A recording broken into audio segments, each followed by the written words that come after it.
हमारे प्रेरक डॉक्टर सर्वपल्ली राधाकृष्णन, जिसके याद में 5 सितंबर को शिक्षक दिवस मनाया जाता है। आज उन्हीं के बारे में थोड़ी सी जानकारी।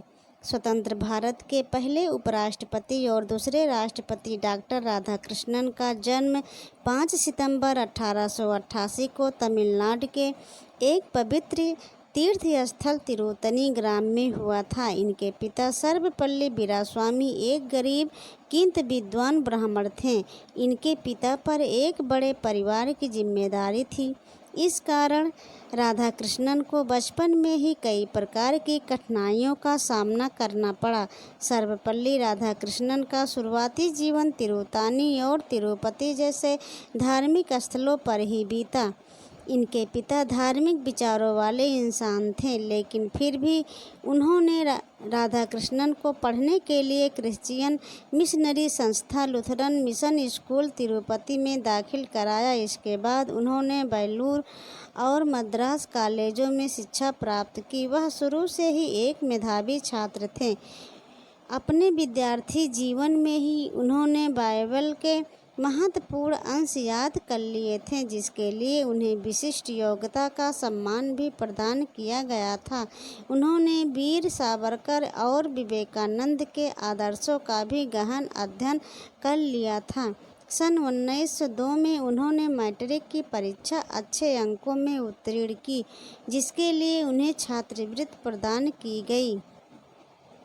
बीए और एमए दर्शन शास्त्र में मद्रास क्रिश्चियन कॉलेज से किया। वे हिंदू दर्शन शास्त्र के ज्ञाता थे। 1918 में राधाकृष्णन मैसूर यूनिवर्सिटी के दर्शन शास्त्र के प्रोफेसर नियुक्त हुए। 1921 में वह इसी पद पर कलकत्ता यूनिवर्सिटी चले गए। 1939 में वे बनारस यूनिवर्सिटी के वाइस चांसलर बने। डॉक्टर राधाकृष्णन ने अपने लेखों और भाषणों के माध्यम से विश्व को भारतीय दर्शन शास्त्र से परिचित कराया। राधाकृष्णन ने जल्द ही वेदों और उपनिषदों का भी गहन अध्ययन कर लिया। डॉक्टर राधाकृष्णन का जन्म भले ही एक छोटे से गांव के गरीब ब्राह्मण परिवार में हुआ था, लेकिन उनकी शिक्षा दीक्षा एक क्रिश्चियन स्कूल में हुई थी। डॉक्टर राधाकृष्णन बहुआयामी प्रतिभा के धनी होने के साथ ही देश की संस्कृति को प्यार करने वाले व्यक्ति भी थे। डॉक्टर राधाकृष्णन अपनी प्रतिभा का लोहा मनवा चुके थे। उनकी योग्यता को देखते हुए उन्हें संविधान निर्मात्री सभा का सदस्य बनाया गया था। वह 1947 से 1949 तक इसके सदस्य रहे।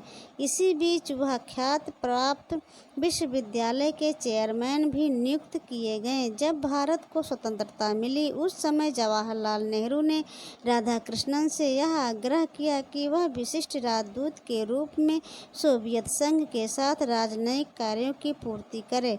1952 तक वह राजनयिक रहे। इसके बाद उन्हें उपराष्ट्रपति के पद पर नियुक्त किया गया। संसद के सभी सदस्यों ने उन्हें उनके कार्य व्यवहार के लिए काफ़ी सराहा। 1962 में राजेंद्र प्रसाद का कार्यकाल समाप्त होने के बाद राधाकृष्णन ने राष्ट्रपति का पद संभाला। राजेंद्र प्रसाद की तुलना में इनका कार्यकाल काफ़ी चुनौतियों भरा था। शिक्षा और राजनीतिक में उत्कृष्ट योगदान देने के लिए भारत के प्रथम राष्ट्रपति डॉक्टर राजेंद्र प्रसाद जी ने महान दार्शनिक, शिक्षाविद और लेखक डॉक्टर राधाकृष्णन को देश का सर्वोच्च अलंकरण भारत रत्न प्रदान किया गया।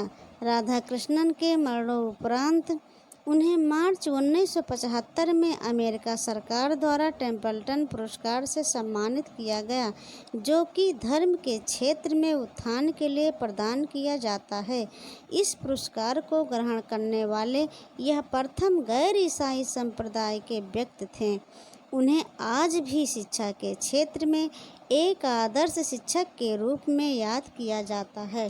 शिक्षा के क्षेत्र में डॉक्टर राधाकृष्णन ने जो अमूल्य योगदान दिया वह निश्चय ही अविस्मरणीय रहेगा। वह बहुमुखी प्रतिभा के धनी थे। यद्यपि वह एक जाने माने विद्वान, शिक्षक, वक्ता, प्रशासक, राजनयिक, देशभक्त और शिक्षा शास्त्री थे। अपने जीवन के उत्तरार्ध में अनेक उच्च पदों पर काम करते हुए भी शिक्षा के क्षेत्र में सतत योगदान देते रहे। उनकी मान्यता थी कि यदि सही तरीके से शिक्षा दी जाए तो समाज की अनेक बुराइयों को मिटाया जा सकता है। वह कहते थे कि जब तक शिक्षक शिक्षा के प्रति समर्पित और प्रतिबद्ध नहीं होता और शिक्षा को एक मिशन की मानता, तब तक उनकी अच्छी शिक्षा की कल्पना नहीं की जा सकती। उन्होंने अनेक वर्षों तक अध्यापन कार्य किया। एक आदर्श शिक्षक के सभी गुण उनमें विद्यमान थे।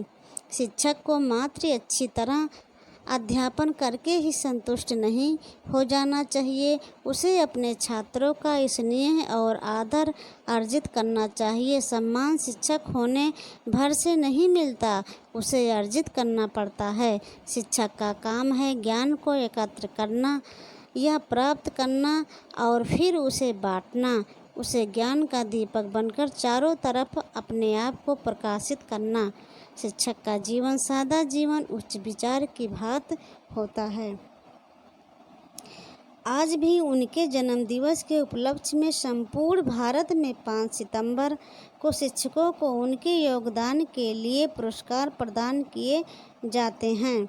17 अप्रैल 1975 को सर्वपल्ली राधाकृष्णन ने लंबी बीमारी के बाद संसार से विदा ले ली। थोड़ी सी जानकारी अगर अच्छी लगी हो तो लाइक सब्सक्राइब